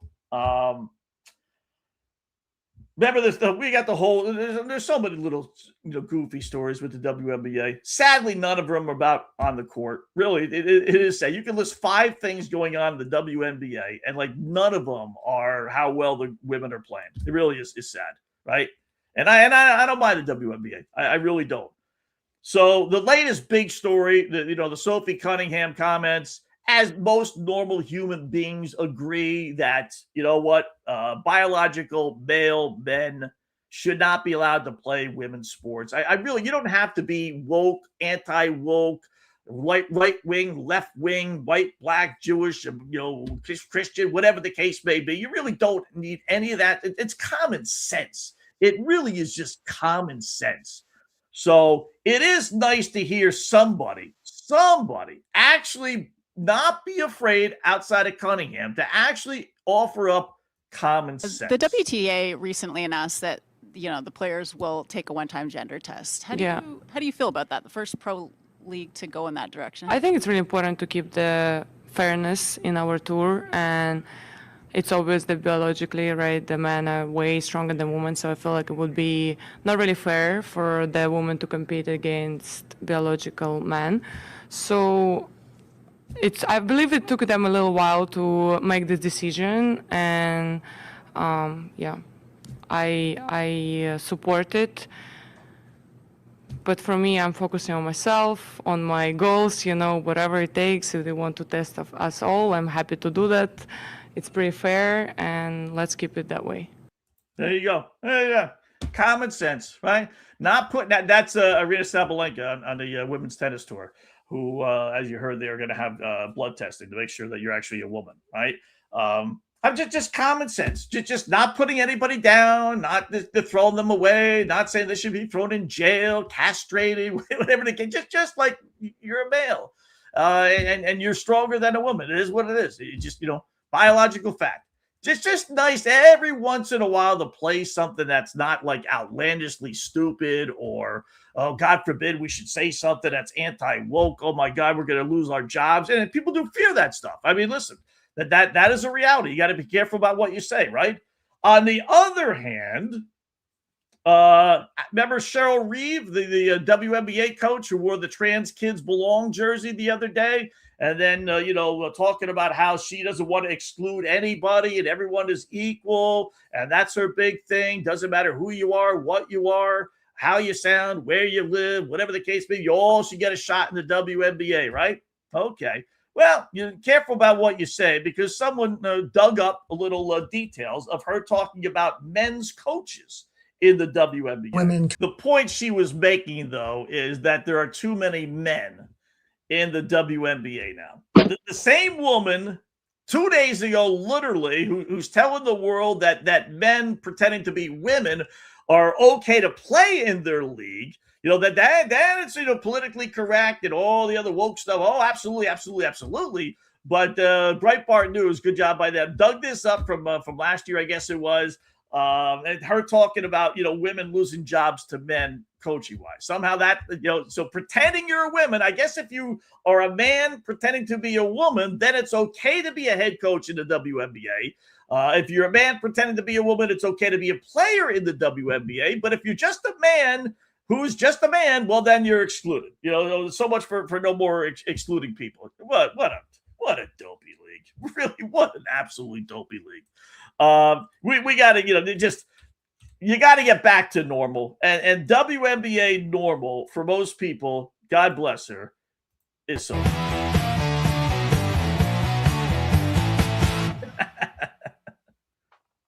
Yes. That's what we need more of. That's our proverbial Sophie Cunningham. We got to have a clip of her every single day. And we will. So. How about some NFL stuff? Back to NFL, Scott. All right, here we go. We put this off for a little bit. So over and unders NFL, our first real kind of look here on the Scott Wetzel Show. I got an over and under for every single team. Some I like a little bit more. We'll point those out. Some I like a little bit less. And then we'll kind of see. We'll keep these. We'll follow this along and see if the numbers change. And these numbers do change. So, if you hear what I say and you like it, then I would hop on this because the numbers definitely do change. I have more overs than I have unders. which probably is the norm. I think most people think, okay, we're going to get a win here versus this team is going to lose, even though it's obviously got to balance itself out. So I have 1, 2, 3, 4, 5, 6, 7. I have 8 overs, which are basically just a half a game over that I wouldn't necessarily play. But if you had to, this is the way I would go. I do like Atlanta. Them signing Robinson today certainly helps the cause. I had them, what I did was looked at their schedule, the notes and everything I laid out, and then looked at their schedule and figured out how many wins before I knew their over-under. And then I would write, okay, how many wins do I think this team is going to get? And then when I was done with that, then I would go to the books, get the over-number total, and then just say, okay, I think Atlanta's going to win 7 games. Their number is 6.5, so I'm going over Atlanta. Simple as that, right? Don't let the number influence. And that's probably the best way to do it. Try not to look at the number before you look at the team. Look at the team, figure out how many wins you think they're going to get. And you can like 7 or 8. I've done that with a couple teams. Then you go look at the number. And if the number is a couple of games off, then those are the teams you really should pounce on, right? So Atlanta would be 1 over. I got them winning 7 games and really 7 or 8. I'm going to go over Chicago. I know a lot of people think they're going to regress, but I got them winning 10 games. Their over-under is 9.5. Not a great difference, but if you had to, it would be over 10. I'm not a big Caleb Williams fan. I got to see him do it again. But this is year number 3, not year number 2, where sometimes you get the regression or the injuries. So, 10-7 for a Bears team, that was right there last year. I mean, they were as good could be at the end of the year, but they did have a lot of wins, 6 wins in the final 2 minutes of play. That, you generally don't do that year in, year out. But I still think I had them down for 10. The number is 9.5. Over Cleveland, believe it or not. The number was only 5.5. I had them winning 6 games. It's 6-11.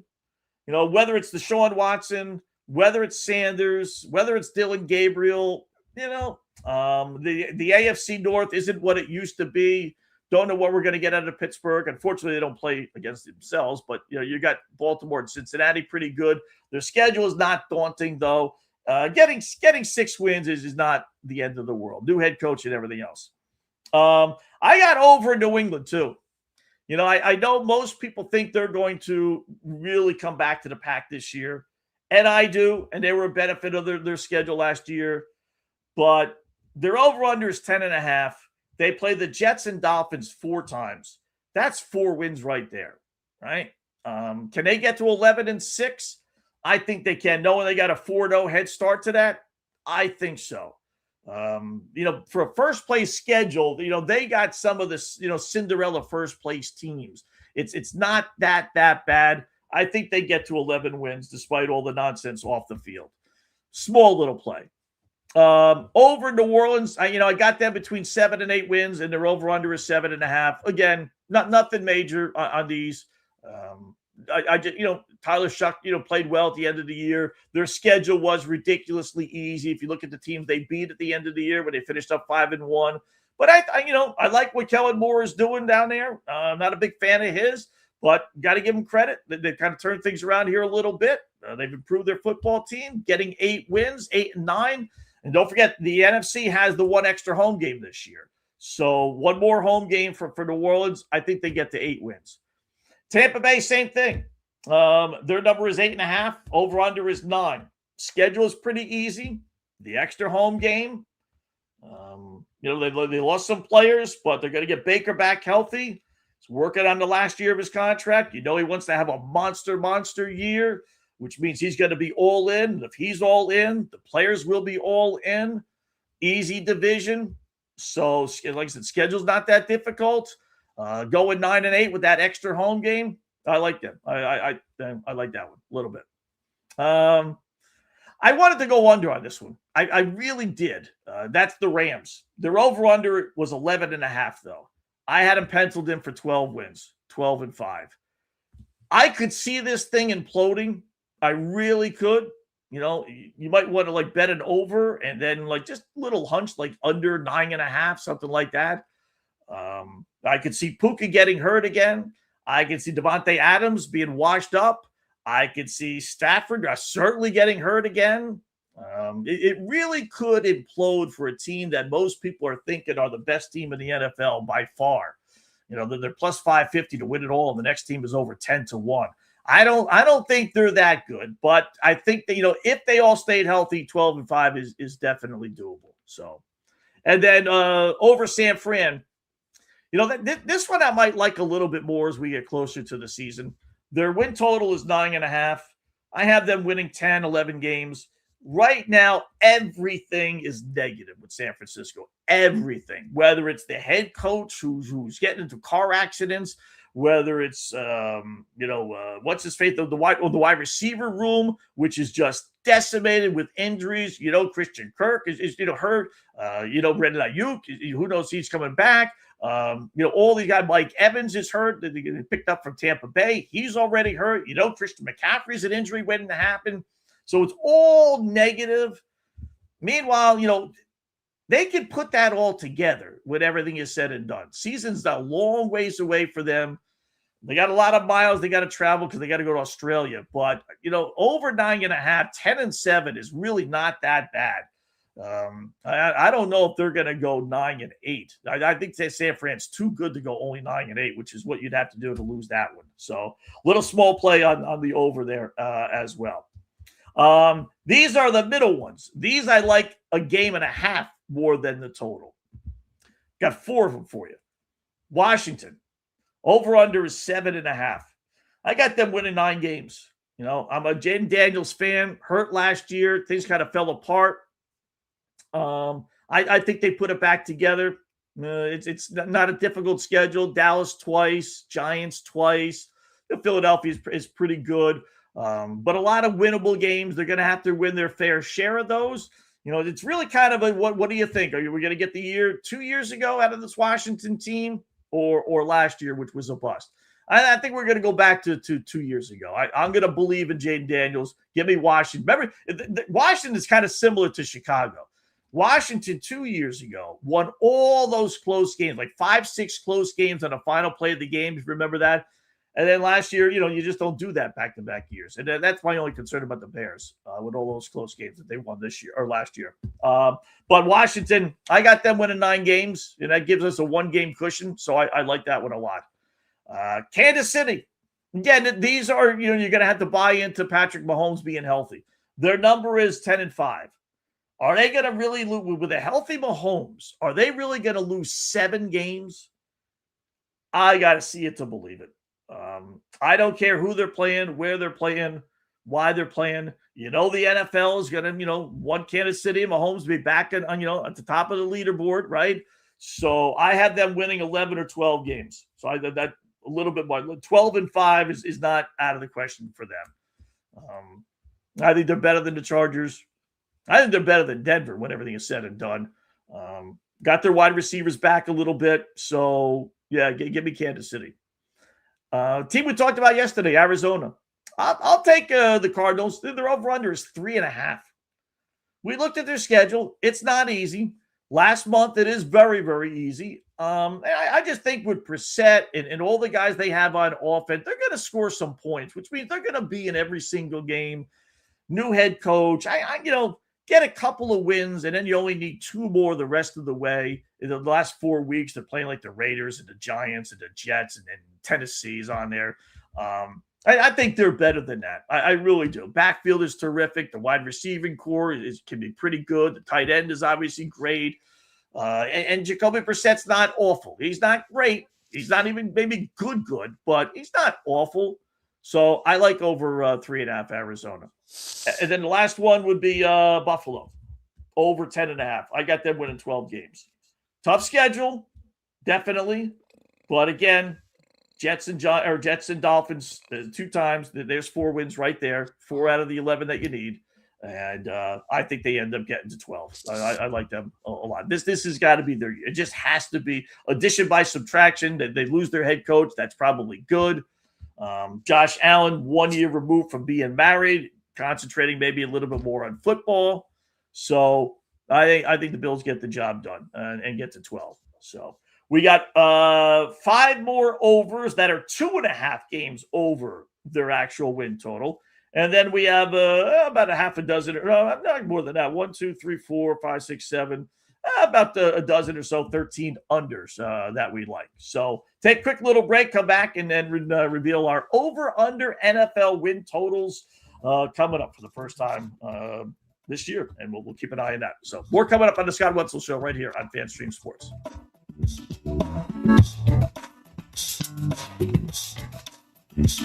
Hi, golfers. IndyCar Tim here. I want to talk to you a little bit about Golf Central Magazine. It's not just a golf magazine. It's the magazine for everything: turf, travel, philanthropy, and lifestyle. Head over to golfcentralmag.com and check out the latest issue. Some of the regular features in Golf Central Magazine: the Golf Bachelorette of the Month, the Golf Bachelor of the Month, the Golf Cart Girl of the Month, Golf History, Grip It and Sip It. So head over to golfcentralmag.com. It's free. It's the magazine for everything: turf, travel, philanthropy, and lifestyle. Golf Central Magazine at golfcentralmag.com. We'll see you there.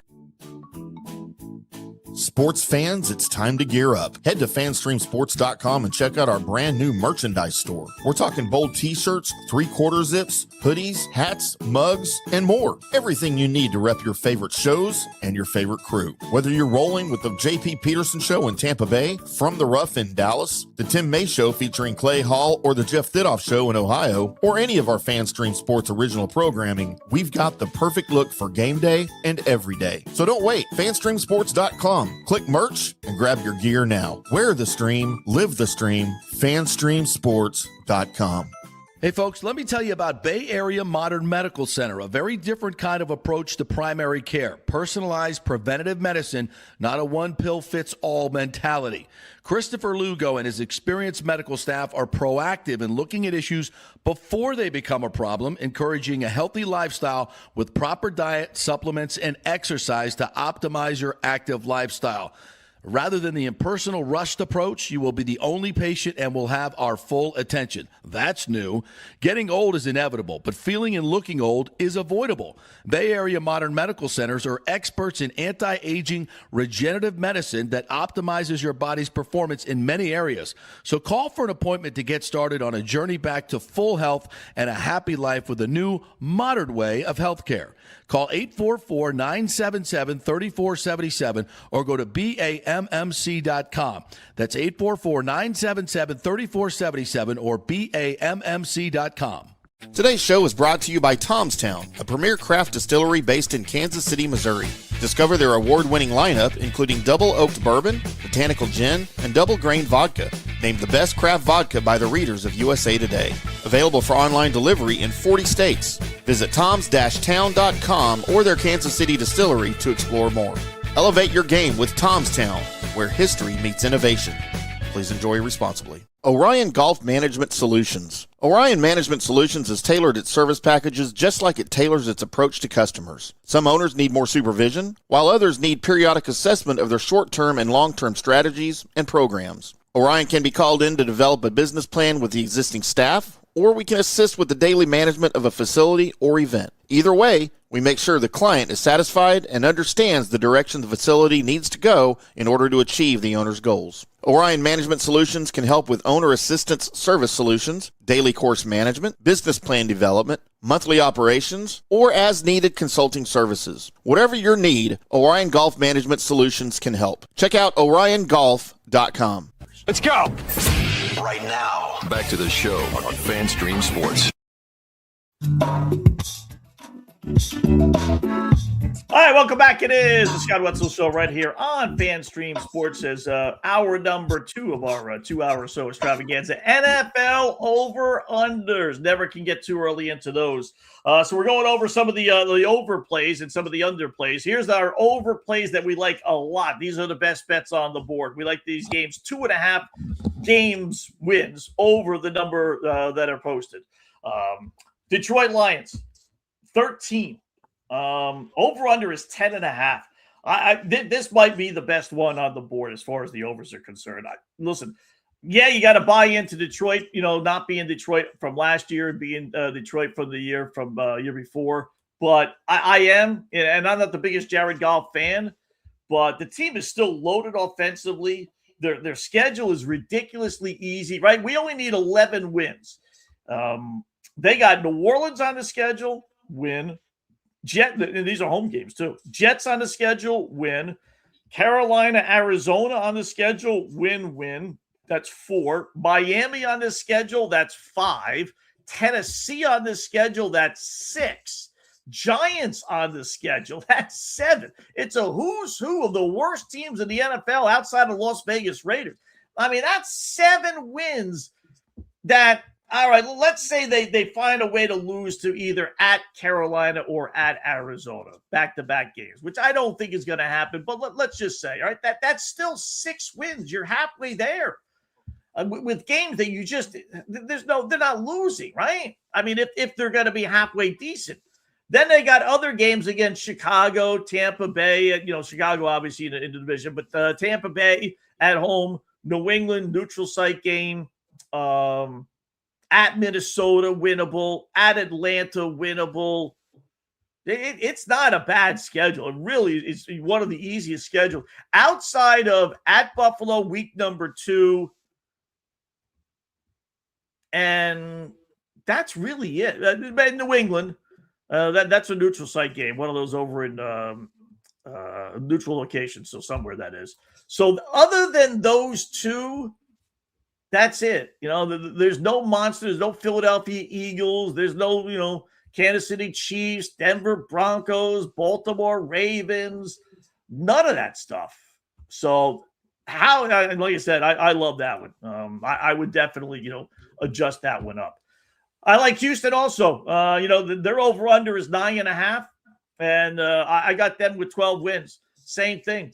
The Texans' schedule is ridiculously easy. They play first off in the AFC South, so right away, you're going to get 4 winnable games against the Colts and Tennessee Titans. And then they do have a little bit tougher schedule than what Detroit has, but, they got Buffalo. Buffalo plays everybody. They got Cincinnati, but they got Dallas at home. They got the Giants. They got the Browns. They got Washington. They got Tennessee. There's 5 wins right there. So, here's the team that had one of the best records in the NFL last year. I like them a lot. I got them winning 12 games. We mentioned Jacksonville. I got them winning 10, 11 games, and their over-under is 8.5. So with that low of a number, I put this into this category. I like the Jags. Again, they had one of the best records in the NFL last year. People don't realize that, but they finished up with 8 straight wins, 9 straight wins, whatever it was to close out the season. Tougher schedule, yes, this year, but not that much tougher. So, and then last one is Philadelphia, 13. Their over-under is 10.5. I'm a Jalen Hurts guy. I know a lot of people don't like him. I get it. Fully understand that. But I think it's addition by subtraction, getting rid of A.J. Brown. He was clearly a cancer there, whether it was his fault or not. There were clear issues there. They got rid of him. I think Philadelphia's just too good of a football team. So I like that. So Detroit, Houston, Jacksonville, Philadelphia are the main ones. Cincinnati, by the way, should have been on the 1.5 category. I had the Bengals winning 12 games, and their over-under is 10.5. Not as many unders as we have overs, but few just the same. These are the minor ones. Under 11.5 Baltimore, 12-5 is not easy, which is what you need to get to cash this ticket. I don't think they get to 12-5. I think 11-6 is more likely. Derrick Henry's 32 years old. You got a new coordinator. You got a new head coach. You don't know how well that's going to pan out. So I just, division is the division. Schedule is, good, bad. It's indifferent. Nothing pro, nothing negative. I just don't think they're a 12-5 football team. They won 8 games last year. Don't forget them. They were 8-9 last year. Now all of a sudden they're going to get 4 more wins. I don't think so. Give me the under 11.5. I'll go under Giants 7.5. I got them winning 6 or 7 games. The injury bug is going to kill them. Their quarterback is an accident waiting to happen. Until he learns to run out of bounds and get down, he's going to get hurt again this year. You have Jameis Winston as a backup, not the end of the world, but it all evolves around the quarterback. The running back, we know Scattervoo, doing backflips and everything else. And we don't know about Malik Neighbors. They're hoping he gets back in time, but too many ifs for this Giants team to go 8-9. I like the under there. And then Jets, under Jets 5.5. I got them like 4, maybe 5 wins. I mean, I don't know if the boys in Vegas really watched Geno play last year, but 6 wins, that's not a lot, 6-11, but I don't think so. Carolina, we'll go to the 1.5 games. Carolina under 7.5. Not buying into Bryce Young. Just not doing it. They won some games last year, knocked me out of a survivor pool, got to the postseason, covered against the Rams. So they were good last year, right? But boys in Vegas aren't buying it either. And either my, I got them winning 5 or 6 games tops, not 8. And the number is 7.5. Under 9.5 Green Bay. Got them winning 8, maybe 9 games. I'm not a big fan of Jordan Love. I'm just not. I think he's a mediocre quarterback. They paid a ton of money for a guy that's never won a big game in his life and just hasn't shown to me that he's that guy. So I got to see it to believe it. Raiders, under 5.5. They don't know what they're doing with their quarterback situation. Sooner or later, it is going to be Fernando Mendoza. Don't know when, but I don't see them getting 6 wins with this Raider team.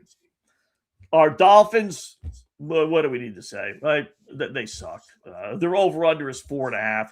Not easy, getting less than 4.5 wins, but I got them winning 2, maybe 3 games. Maybe. And that's only because they played the Jets and the Raiders. I actually like the Raiders for survivor pool pick in week number 1. If they don't win that game, you'll know right away. If they don't beat the Raiders, they're not getting the 5 wins. Clear as day. Because in order to get the 5 wins with their schedule, which is brutal, they absolutely have to beat the Raiders. So you'll know right away on this one. And I don't think they're getting there. So I like that one a lot. I'm going to go under Chargers, 9.5. I got them winning maybe 8 games. Justin Herbert is married. He's playing in a tough division. He's got bigger fish to fry right now, other than listening to goofy Jim Harbaugh. Denver is overtaking them for the second best team in that division, if not the best behind Kansas City, right? Still better than the Raiders, I get that, but yeah, I thought that was going to be a good fit, but it's not working out. And then I'll go under Seattle, 10.5. Got them winning 9 games. Classic Super Bowl letdown. Just classic. They go from the hunter to the huntee. 11-6, which is what they would need to go in order for you to lose this bet. That's a pretty tough record to get in the NFC West. You got some tough. You got San Francisco. You got the Rams, obviously. Arizona certainly helps, but I don't think they're getting to 11 wins. I don't. I think they could be in for a real setback.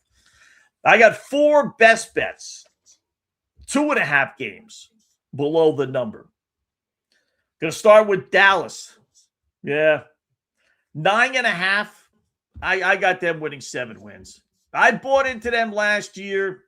Not this season. I've been burned too often with this dopey team. I know on paper it looks like things should be okay. Their offense, second to none. The defense sucks, but they made some improvements maybe. But you know what? I've been burned too often with this team. I don't think they're getting to 10-7. I really don't. I like under Minnesota, 8.5. You know what? Kyler Murray sucks. J.J. McCarthy, he's always hurt, and he doesn't look like he's any good either. I think that's a sinking ship. You bring in a guy like, Kyler Murray, you know that is a sinking ship.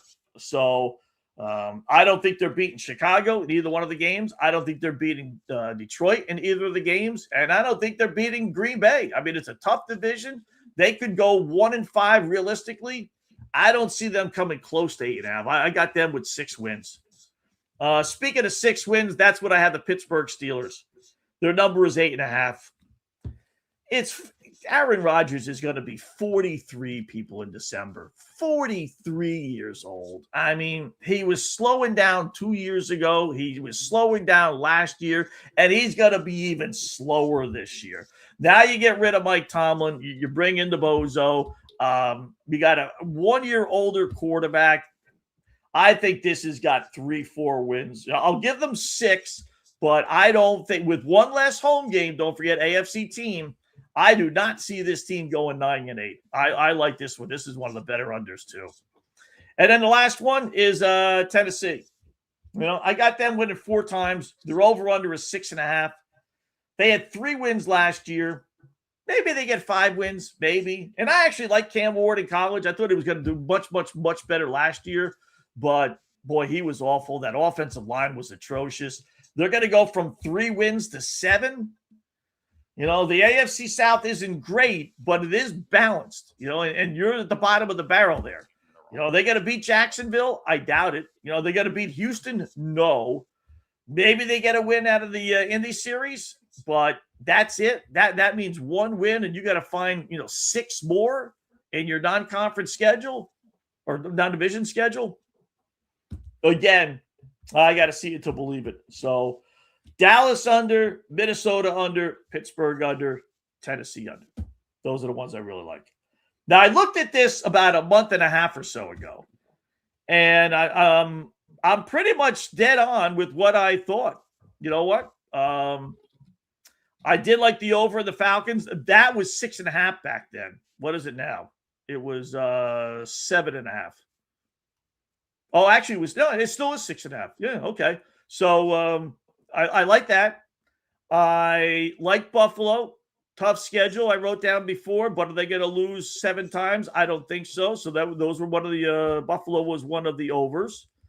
Yeah, right. I had them at 12 wins, and then the last over I liked was Detroit way back when, and I still like that 10.5, same number.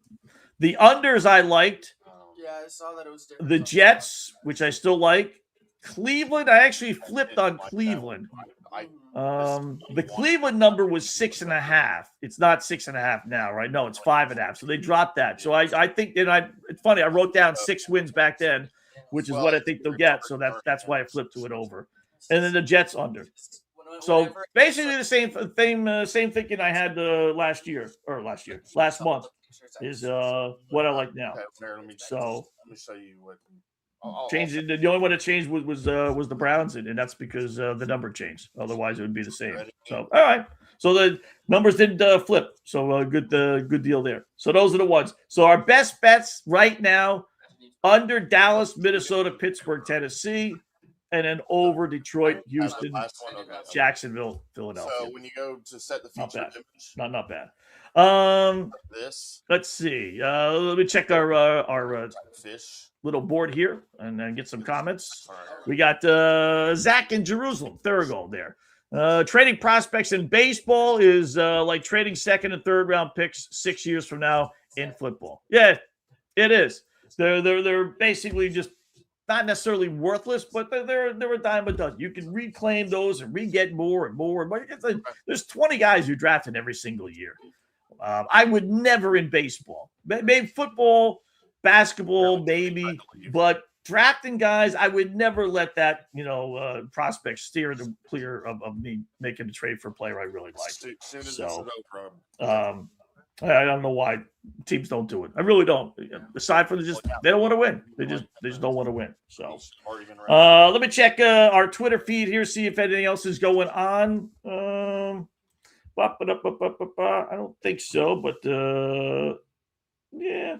That's basically it. Let me check some emails here before we get to. I'll leave you with this. No, nothing. Let me just see one thing.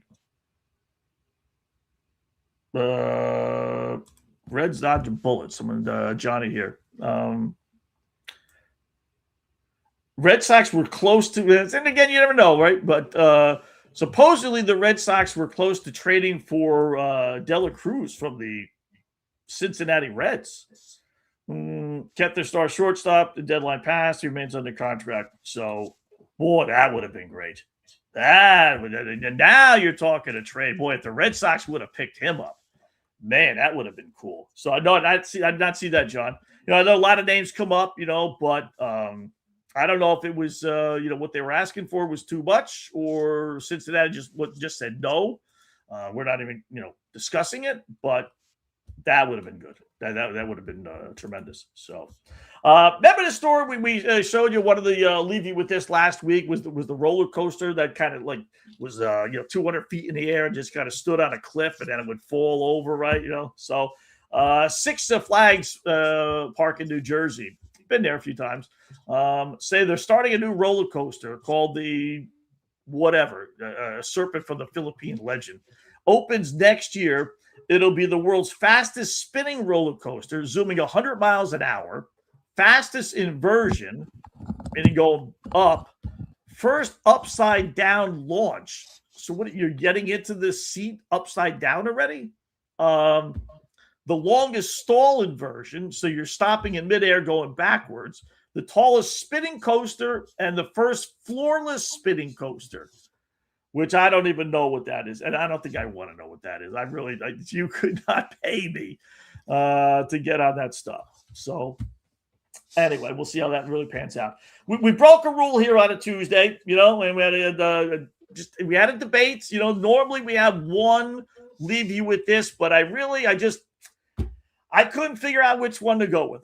So we're breaking a rule on a Tuesday. First time we've broken a rule. We're going to go with two.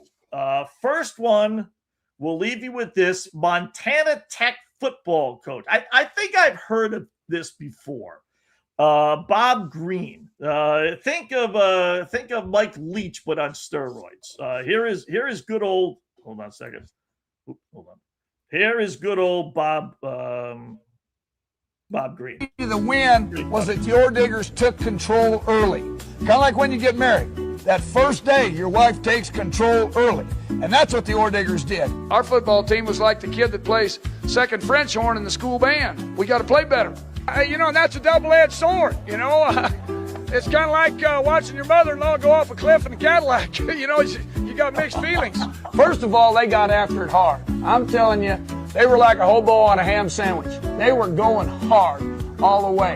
He's like that black lab on the first day of pheasant hunting season. He was pulling at the chain. We're kind of like a woodpecker in a petrified forest. Just keep busy and look for opportunities.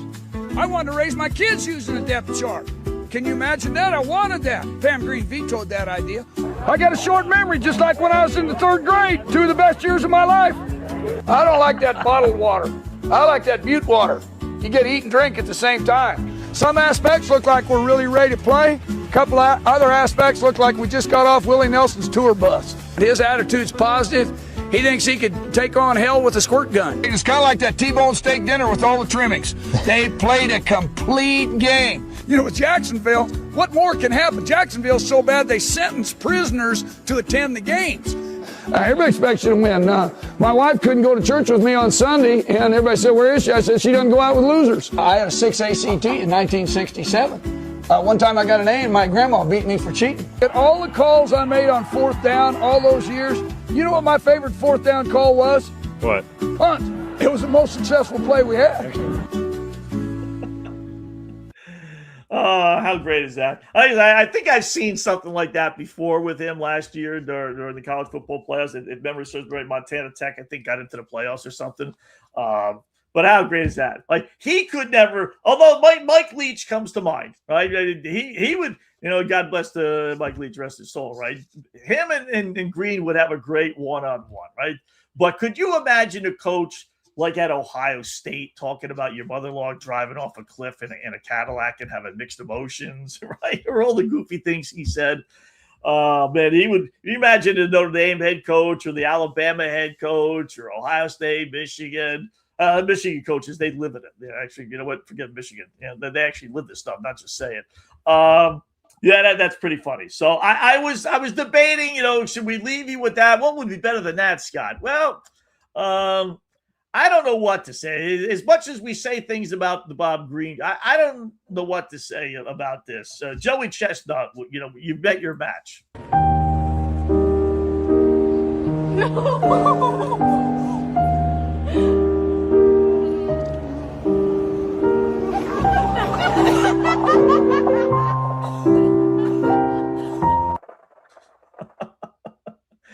Want to see that again? Of course you do.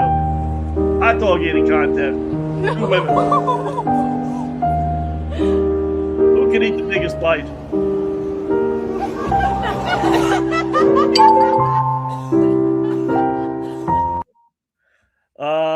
God Almighty. What do you does anything really need to be said? Well, we'll get in enough trouble just playing that, but I'm going to need a minute, Scott. You don't end the show yet. I'm going to need a minute. Yeah. Lord have mercy. Lord have mercy, huh? Way to go, gals. Way to go. Now, those are the women we need in the WNBA. There you go. That's what we need. So, Anyway, good job by the listeners. Good job by our producer, Mr. Tim. Be back tomorrow, 2 to 4 p.m. Eastern time, right here on Sports Grid. Hopefully your weather's doing as well as ours. Have yourself a great Tuesday, folks, and we'll talk to you tomorrow.